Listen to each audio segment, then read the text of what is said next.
Hello and welcome to this week's episode of Blue Ice Talks. I'm Blue and I like to talk about figure skating. This week's video is going to be discussing the two most significant changes in the recent ISU communications. The allowance of somersault jumps, so basically the legalization of the backflip, and giving quintuple jumps a base value. So starting with the backflip, the rule specifying the illegal elements and moves has now been changed. So for singles and pairs, the illegal elements are only lifts with wrong holds and not somersault type jumps anymore.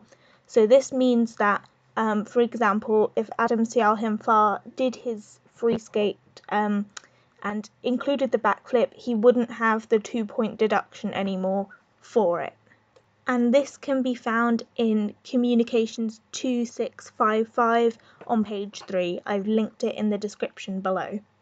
So what this means is, so the backflip itself won't be given points. If you do one in a competitive program, it's not an element that will get points in the same way as a jump or a spin or the step sequence.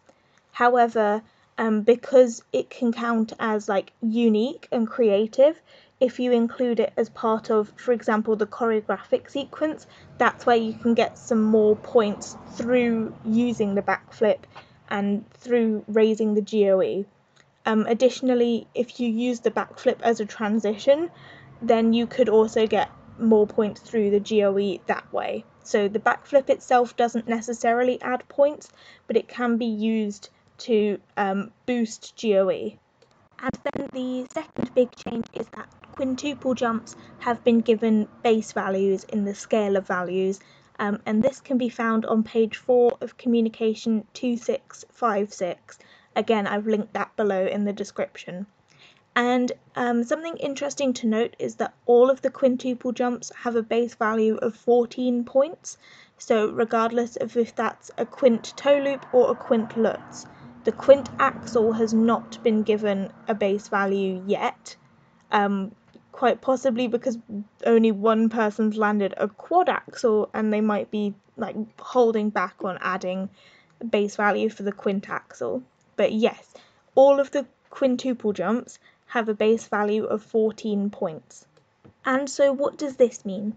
This means that if you do a quintuple jump in your program, and I'll go through the specifics later on, that means that you'll get 14 points and then plus or minus up to 7 points depending on how well you do it. So if you fall on a quintuple toe loop, but you fully rotate it, you'll get 7 points. So less than if you do a quad axel that's downgraded. It's very complicated to try and get my head around. I really hope I've made that clear. Now, compared to the backflip, there are some limitations of where quintuple jumps can be used within a program. So the backflip is just no longer illegal, so you can kind of put one in and you don't have to worry about a deduction. In contrast, quintuple jumps cannot be used in the short program. They are not allowed because for men, the solo jumps have to be either a quad or a triple. For women, they have to be a triple. Combination jumps can be quad triple, quad double, triple triple, triple double, I think, for men, and then for women, triple triple or triple double. So no quint jumps are allowed in the short program at all. In the free skate, quintuple jumps are now allowed. They're kind of classed similarly to quad jumps. The only difference between quad jumps and quint jumps in the free program is that quints can only be done individually. They cannot be done as part of a combination or a sequence. So then that rule kind of renders this second part obsolete, but so for triples, quads and quints, only 2 of them can be repeated twice, and of the 2 jumps that are repeated, one of them has to be a triple. So one of them can be a quad or a quint, the other one has to be a triple. So you can repeat a quint if you want, but the second one has to be in combination, but the quint jumps aren't allowed to be in combination or a sequence yet. So that, well done ISU, that makes loads of sense. So what does this all actually mean beyond just sort of scoring?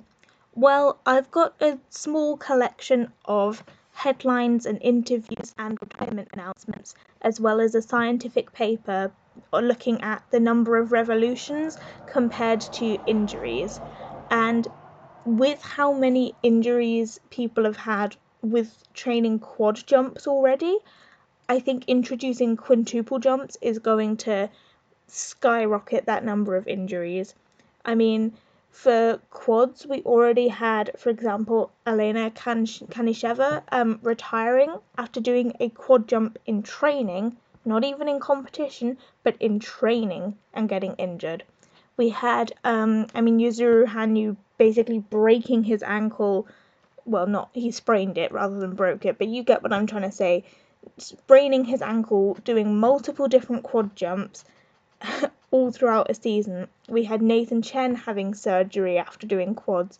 We've had Anna Shabakova having surgery after doing quads. So with how many injuries quads have given, how many more injuries are we going to see from quints? For me personally though, the bigger concern is the backflip legalization. So I know quads and quints will lead to, for example, knee injuries, back injuries, hip injuries, ankle injuries, but with the backflip, if that goes wrong in training or competition, someone could break their neck and we would potentially see something severe on the ice. And I don't think that the ISU's health and safety protocol is really up to the standard where they could cope with anything like that during a competition. Also, we shouldn't be encouraging children to break themselves for a sport anyway. This is by giving base values to quints and by legalizing backflips, we're going to encourage them to break themselves, partly to, win medals and also to, have their name go down in history as the first one to land XYZ. With the backflip though, I am just so concerned about broken necks, it going wrong, someone slipping on their toe pick and cracking their head on the ice. I don't want to think about it, but it could be a reality soon. And so to me, these changes indicate that the ISU just really doesn't care about safety. And I think we already knew that, but this just really solidifies that they'd much rather have spectacle and maybe something go viral than actually be concerned about the skaters' health.